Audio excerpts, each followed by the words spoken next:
केंद्र सरकार CBI, ED जैसी केंद्रीय जांच एजेंसियों का इस्तेमाल कर विपक्ष के नेताओं को टारगेट कर रही है। मामले में 5 अप्रैल को सुनवाई होगी। विपक्षी पार्टियों की तरफ से वरिष्ठ वकील अभिषेक मनु सिंघवी ने मामला चीफ जस्टिस के सामने रखा। उन्होंने ये कहा कि हम किसी लंबित मामले में दखल की मांग नहीं कर रहे, लेकिन गिरफ्तारी और बेल पर कोर्ट दिशा निर्देश तय करे। सिंघवी ने यह भी कहा कि विपक्षी नेताओं को लगातार निशाना बनाया जा रहा है। विपक्षी पार्टियों ने सुप्रीम से भी कहा कि बीजेपी में शामिल होने के बाद नेताओं के खिलाफ मामलों को अक्सर बंद कर दिया जाता है या फिर जांच आगे ही नहीं बढ़ती। दूसरी ओर बीजेपी ने इन आरोपों का खंडन करते हुए कहा कि एजेंसियां तो स्वतंत्र रूप से काम कर रही हैं।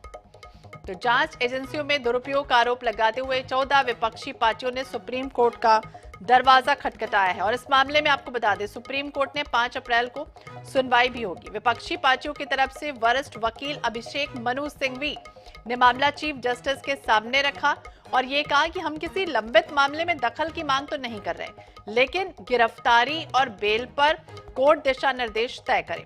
सिंघवी ने यह भी कहा कि विपक्षी नेताओं को जिस तरह से लगातार निशाना बनाया जा रहा है, टारगेट किया जा रहा है, राजनीतिक विद्वेष की जो भावना है उसके तहत हथियार के तौर पर इन एजेंसियों का उपयोग किया जा रहा है। विपक्षी पार्टियों ने यह भी कहा कि बीजेपी में जो भी शामिल हो जाता है उसके बाद उन नेताओं के खिलाफ या तो मामले अक्सर बंद हो जाते हैं या फिर जांच जो है वो आगे ही नहीं बढ़ती है। दूसरी ओर बीजेपी इन आरोपों का खंडन कर रही है। वो ये कह रही है कि स्वतंत्र रूप से एजेंसियां जो है वो काम करती हैं। सिंघवी ने सुप्रीम कोर्ट से भी कहा कि 95% ऐसे मामले हैं जहां विपक्षी नेताओं के खिलाफ हैं। हम गिरफ्तारी से पहले और गिरफ्तारी के बाद के दिशा निर्देशों की मांग कर रहे हैं। इन पार्टियों ने दायर की याचिका वो हम आपको बताते चलते हैं कि अखिल भारतीय तृणमूल कांग्रेस, भारतीय कम्युनिस्ट पार्टी मार्क्सवादी, भारतीय communist party national conference, Janata Dal United, Jharkhand Mukti Morcha, Dravid Munnetra Kazhagam, राष्ट्रीय जनता दल, भारत राष्ट्रीय समिति, राष्ट्रवादी कांग्रेस पार्टी और समाजवादी पार्टी संयुक्त याचिका दायर करने वाले 14 पक्षों में से एक है।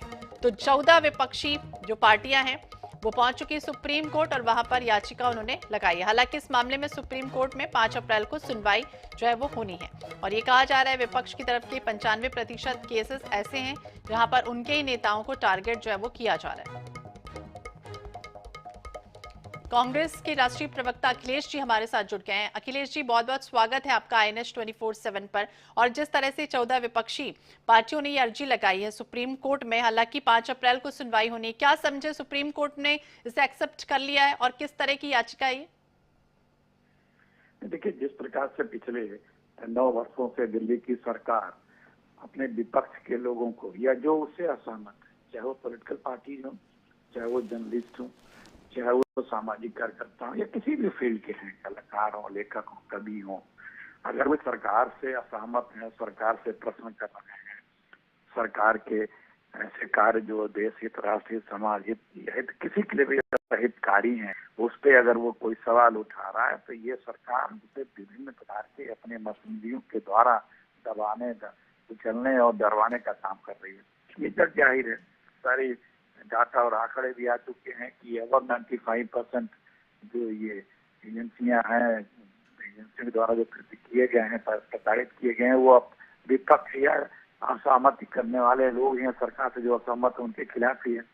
तो ये एक टूल्स बना रखा है कि लोगों की आवाज दबाने के, डरवाने के लिए, धमकाने के लिए, या आप हमसे अगर सवाल करते हैं या हमसे असहमत होते हैं तो आपको हम यही हासिल करेंगे। इसी के खिलाफ सुप्रीम कोर्ट ये सारी पार्टियां गई हैं कि ये अलोकतांत्रिक तरीके से दुरुपयोग किया जा रहा है, इसमें न्यायपूर्ण संरक्षण और दिशा निर्देश चाहिए, इसीलिए पार्टियां गई हैं। बिल्कुल अखिलेश जी, लेकिन बीजेपी तो कह रही कि इन आरोपों का खंडन कर रही है। वो तो कह रही है कि ऐसा कुछ नहीं है, राजनीतिक विद्वेष की भावना से ऐसा कुछ नहीं हो रहा है, तो सब एजेंसियां स्वतंत्र रूप से काम कर रही। ये तो इस पे तो बड़ी मुश्किल से तो आपकी, हमारी या किसी की भी बीजेपी की इस बातों को सुन के हंसी रुक पाएगी कि बीजेपी के राज में एजेंसियां स्वतंत्र रूप से काम कर रही हैं। तो इससे बड़ा जुमला तो और कोई नहीं हो सकता। तो जुमले कर देने से यथार्थ में दोनों में अंतर है। दोनों पिछले सरकारों को और इस सरकार का एजेंसियों द्वारा लोगों पे किए गए कार्रवाइयों का विवरण डिटेल है। 95% कैसे लोगों पे कार्रवाई हुई है सिर्फ विपक्ष की। और जो भी विपक्ष के लोग बीजेपी ज्वाइन करिए वो इनकी वॉशिंग मशीन से धुल के पाक पवित्र और ठीक हो गए, बेगुनाह हो गए। बताने की इसकी कोई आवश्यकता तो है नहीं किस तरह से ये क्या कर रहा। तथ्यों के आधार पर अदालत गई है विपक्षी पार्टियां, ये तथ्य हैं। इस तरह से पक्षपातपूर्ण तरीके से मिसयूज किया जा रहा है। क्या कारण है कि इन एजेंसियों के जो निदेशक हैं उनके कार्यकाल पे कार्यकाल बढ़ा चलता जा रहा है। एक पहले समयावधि बढ़ाई गई, फिर कार्यकाल ही बढ़ाया जाता रहा। कोई और होनहार है, जानकार या वो कोई नहीं है क्या? तो ये सब चीजें जग जाहिर है। ये सरकार एकदम तानाशाही पे आमदा है। लोगों की आवाज दबाने के लिए हर तरफ से प्रयत्नरत है। लोकतंत्र में आवाज ही तो सब कुछ है। आवाज उठाना देश के कमजोर करना थोड़ी ना आता। आवाज उठाना, जहाँ सरकार कुछ गलत कर रही है तो उसको आवाज उठाने से सरकार को भी पता लगता है कि हाँ गलत हो रहा है। सरकार अगर पॉजिटिव सोच की है तो उस पर एक्शन करके राष्ट्र को और आगे ले जाती है। लेकिन यहाँ तो उल्टा है, तुम आवाज उठाओगे तो तुम अभी पाकिस्तानी करार कर दिए जाओगे, खालिस्तानी करार कर दिए जाओगे, नक्सल, चीनी, आतंकी, सब इन सब नामों से आप जो है विभूषित कर दिए जाएंगे। हमारे साथ बने रहिए। आपने अभी जिस तरह से कहा कि आवाज दबाने का जो काम है वो किया जा रहा है। हमारे साथ वरिष्ठ पत्रकार संजय जी भी जुड़ गए हैं। संजय जी, आपका भी स्वागत है INS 24/7 पर। हम जिस तरह से बात कर रहे हैं कि 14 विपक्षी पार्टियों ने सुप्रीम कोर्ट में अर्जी लगाई है और हालांकि 5 अप्रैल को इसमें सुनवाई भी होनी है।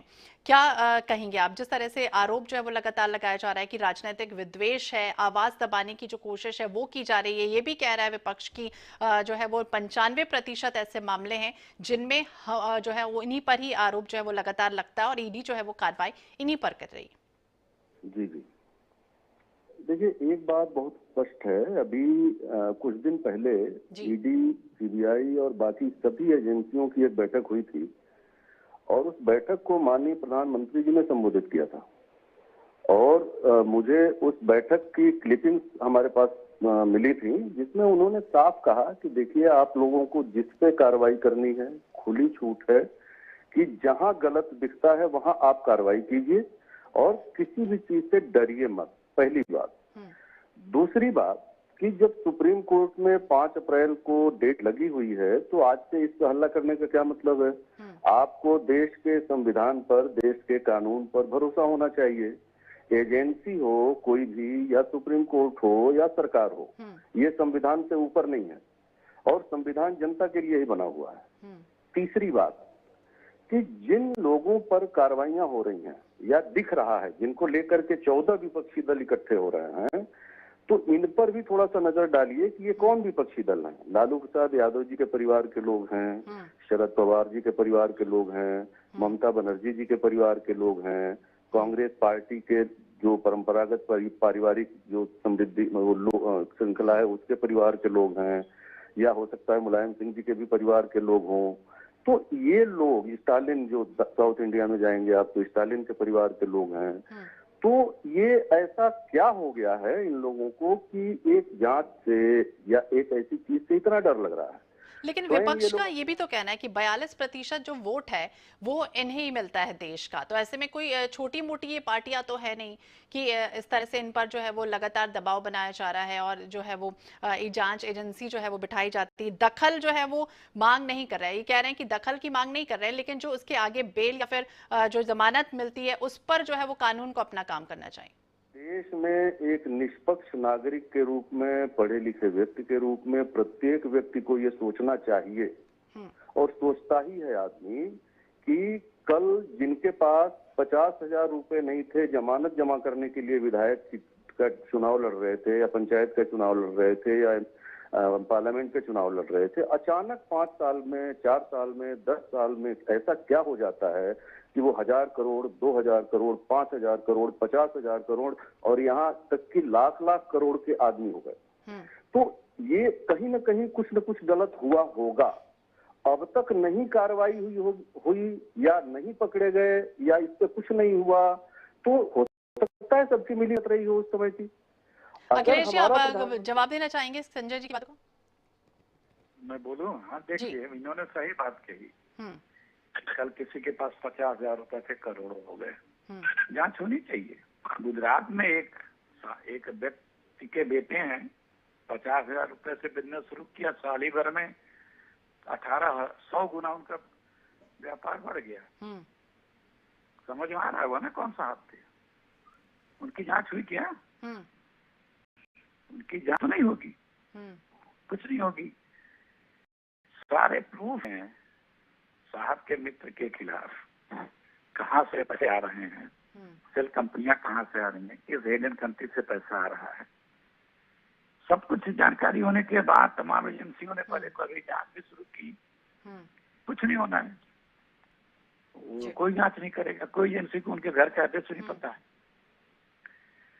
तो बिल्कुल अब याचिका जो है वो लगा दी गई है और अब केंद्र सरकार को सुप्रीम कोर्ट किस तरह से नोटिस जारी करता है या नहीं फिलहाल देखना होगा, क्योंकि साधारण मामला तो नहीं है, लेकिन कहीं ना कहीं बेल और गिरफ्तारी को लेकर कानूनी रूप से ऑलरेडी कई ऐसे नियम है और सुप्रीम कोर्ट कितना इसमें दखल देता है फिलहाल देखना होगा। आप दोनों का ही बहुत बहुत शुक्रिया बातचीत करने के लिए। तो ईडी सीबीआई पर सुप्रीम जो है वो क्या कुछ करता है ये फिलहाल देखना होगा। तो ईडी सीबीआई पर जिस तरह से दुरुपयोग का आरोप जो है 14 विपक्षी पार्टियों ने लगाया, ये कहा कि राजनीतिक विद्वेष की भावना के तहत हथियार के तौर पर इसे इस्तेमाल किया जा रहा है और विपक्ष ये कह रहे हैं कि 95% केसेस उनके नेताओं पर दर्ज हो रहे हैं। आम आदमी पार्टी के नेता धनेंद्र जी हमारे साथ जुड़ गए हैं, बहुत बहुत स्वागत है धनेंद्र जी आपका INS 24/7 पर। और जिस तरह से हम बात कर रहे हैं 14 विपक्षी दलों की सुप्रीम कोर्ट में अर्जी जो है वो लगाई गई है कि कहीं ना कहीं राजनीतिक विद्वेष और आवाज दबाने की जो कोशिश है वो ईडी कर रही है, जांच कर रही है, क्या कहेंगे आप? सुन पा रहे हैं आप? देखिए, जिस तरीके से सेंट्रल इन्वेस्टिगेशन एजेंसीज का मिसयूज हो रहा है, पूरा देश देख रहा है कि जब से मोदी सरकार आई है, पॉलिटिकल वेंडेटा के तहत, पॉलिटिकल विद्वेष के तहत, राजनीतिक विद्वेष के तहत वो अपने विपक्षियों पे, विरोधी दलों के नेताओं पर वो इस तरीके के सीबीआई ईडी का मिसयूज कर रहे हैं। और ये 2014 से अगर आप देखोगे तो ईडी ने जो केस रजिस्टर्ड करे हैं विपक्षी दलों के, 95% केस जो हैं वो विपक्षी दलों के नेताओं के खिलाफ हैं। तो ये एक बड़ी सामने नजर आ रहा है कि किस तरीके से सेंट्रल इन्वेस्टिगेशन एजेंसी का मिसयूज हो रहा है। घनेन जी बहुत बहुत शुक्रिया बातचीत करने के लिए और अपनी राय देने के लिए कि जिस तरह से विपक्ष जो है वो उन्हीं को निशाना जो है वो बनाया जा रहा है, ये कहना है आम आदमी पार्टी के नेता घनेंद्र जी का। और इससे बस्तर में शाह आने वाले हैं। केंद्रीय गृह मंत्री अमित शाह छत्तीसगढ़ दौरे पर पहुंच रहे हैं। गृह मंत्री अमित शाह आज विशेष विमान से जगदलपुर पहुंचेंगे, जहां से करणपुर में सीआरपीएफ कोबरा बटालियन कैंप जाएंगे। सीआरपीएफ कैंप में वो रात गुजारेंगे। अमित शाह शनिवार को सीआरपीएफ के 84वें स्थापना दिवस पर आयोजित कार्यक्रम में शामिल रहेंगे। इस दौरान सीआरपीएफ जवानों को संबोधित करेंगे, जिसके बाद केंद्रीय गृह मंत्री जगदलपुर से नागपुर के लिए रवाना हो जाएंगे। तो बीजेपी के चाणक्य कहे जाने वाले केंद्रीय गृह मंत्री अमित शाह बस्तर पहुंचने वाले हैं। कुछ मायनों में बेहद खास है क्योंकि ये माओवादी इलाका है और ऐसे में सेंट्रल गवर्नमेंट जो है वो पूरी तरह से अपनी पुरजोर जो कोशिश है वो कर रही है कि यहाँ पर इनसे लड़ाई जो है वो ली जाए और उसके बाद इनका सफाया की जाए। केंद्रीय गृह मंत्री अमित शाह का दौरा सीआरपीएफ का 84वां स्थापना दिवस जो है इसके तहत जो है वो खास तौर से इनका दौरा महत्वपूर्ण है। तो सीआरपीएफ जिन्होंने बस्तर में शांति व्यवस्था के लिए सबसे ज्यादा जो बलिदान है सीआरपीएफ के जवानों ने ही दिया और पहला आयोजन सीआरपीएफ का ये होने जा रहा है, जिसमें अपनी ताकत और शौर्य का प्रदर्शन करने की जो कोशिश है वो सीआरपीएफ के द्वारा की जाएगी। यानी कुल मिलाकर 2 दिन का ये महत्वपूर्ण जो कार्यक्रम है वो होने जा रहा है। केंद्रीय गृह मंत्री अमित शाह पहुंचेंगे। तमाम सुरक्षा जो है वो पूरी तरह से तगड़ी कर ली गई है। आईपीएस रैंक के जो अधिकारी हैं वो पूरी तरह से मोर्चा संभाले हुए हैं। सीआरपीएफ के ऑफिशियल्स जो हैं वो पूरी तरह से चप्पे चप्पे पर निगरानी जो है वो बनी हुई है। जीवनंद हलदर ज्यादा जानकारी के लिए हमारे सहयोगी हमारे साथ जुड़ गया है। जीवनंद, क्या जानकारी मिल रही है जिस तरह से अगर हम बात करें खासतौर से बस्तर वो इलाका माओवादियों का, और ऐसे में सेंट्रल गवर्नमेंट अपनी पुरजोर कोशिश इन दिनों करने में लगी हो, यही वजह है कि केंद्रीय गृह मंत्री अमित शाह का बस्तर दौरा कितना महत्वपूर्ण, मिनट टू मिनट के उनके क्या कुछ कार्यक्रम तय किए गए और सीआरपीएफ का जो शौर्य ताकत का प्रदर्शन होगा वो किस तरह से होगा? तो देखिए, निश्चित रूप से जिस तरह से बस्तर में इस तरह की जो आयोजन है पहली बार हो रहा है, कारण यही है कि अब जैसे जैसे समय बीतता जा रहा है वैसे से लोगों में एक आकर्षक जैसी स्थिति दिखाई जा रही है। इस वक्त आईएनएस की जो टीम है वो कोबरा बटालियन में मौजूद है और यहाँ का जो स्थिति आपको बता देना चाहूंगा कि जैसे ही आज 5 बजे जो अमित शाह सीधा विशेष विमान से जगदलपुर आएंगे, वहां से मात्र 13 किलोमीटर है, वो जो हेलीकॉप्टर से कोबरा बटालियन में पहुंचेंगे, जहां शाम को जवानों के साथ मेल मुलाकात के बाद वो छोटा जो मिनी खाना है उसमें शामिल होंगे। लेकिन उससे पहले जिस प्रकार की तैयारी देखा जा रहा है, आपको बता देना चाहूंगा, जो यहाँ पर परेड ग्राउंड है पूरी दुल्हन की तरह सजाया गया है। जिस प्रकार की जो उनकी जो कॉरिडोर है, उनको जो सलामी मंच है, वो एक अलग आकर्षक का केंद्र बना हुआ है।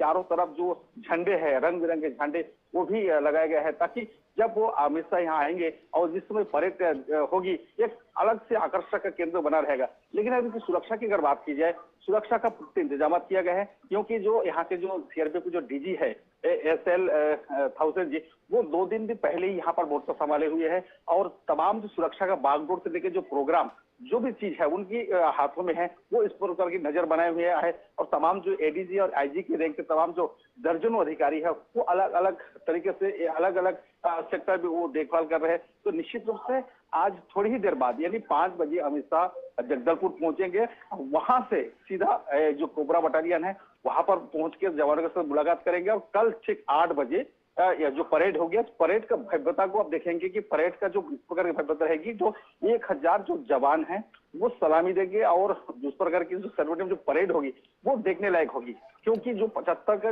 डेड की जो टीम है, 75 जो महिला है, जो दिल्ली से रवाना होकर 1848 किलोमीटर रास्ता तय करके यहाँ पहुंच रहे हैं, तो निश्चित रूप से नारी सशक्तिकरण की जो चीज है वो यहाँ पर प्रदर्शित होगी। तो ये आज पहुंचेंगे और कल परेड प्रदर्शन हमें देखने को मिलेगा। जी बिल्कुल। तो शाम 5 बजे कहा जा रहा है कि विशेष एयरफोर्स का विमान होगा, जिसमें केंद्रीय गृह मंत्री अमित शाह जो है वो पहुंचने वाले हैं। ये भी आपसे समझना चाहेंगे, बीजेपी के चाणक्य कहे जाते हैं केंद्रीय गृह मंत्री अमित शाह, और जिस तरह से वो बस्तर दौरे पर पहुंच रहे हैं और मिनट टू मिनट के जो कार्यक्रम है वो तय कर दिए गए। 2 दिन का महत्वपूर्ण उनका दौरा, चुनावी साल भी है खासतौर से, और ये कहा जाता है कि बस्तर का छत्तीसगढ़ का अगर रण जीतना है तो कहीं ना कहीं बस्तर को साधने की पूरी कोशिश जो है वो करनी होगी, और यही वजह कि तमाम जो राजनीतिक पार्टियां हैं वो बस्तर में मोर्चा जरूर संभालती हैं और वहां के दौरे जरूर करती हैं। तो क्या यही समझे उनका दौरा?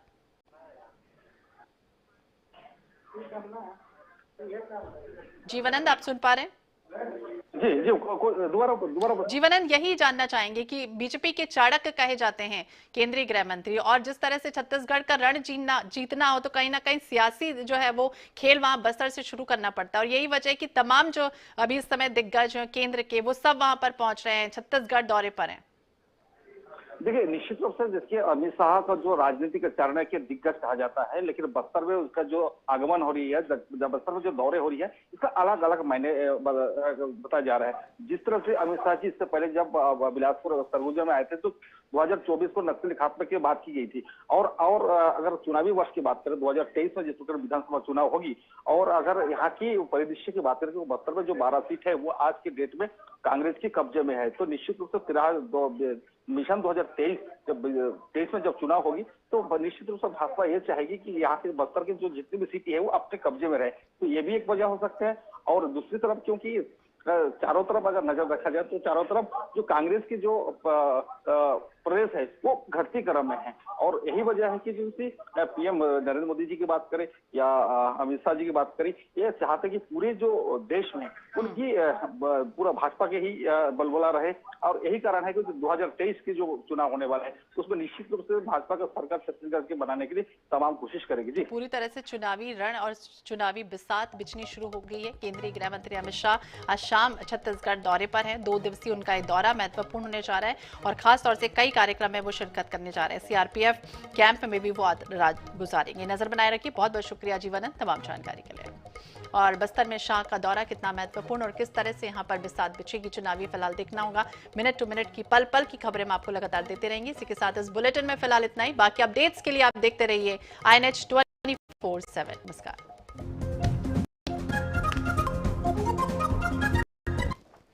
हेडलाइंस के प्रायोजक हैं एक संकल्प,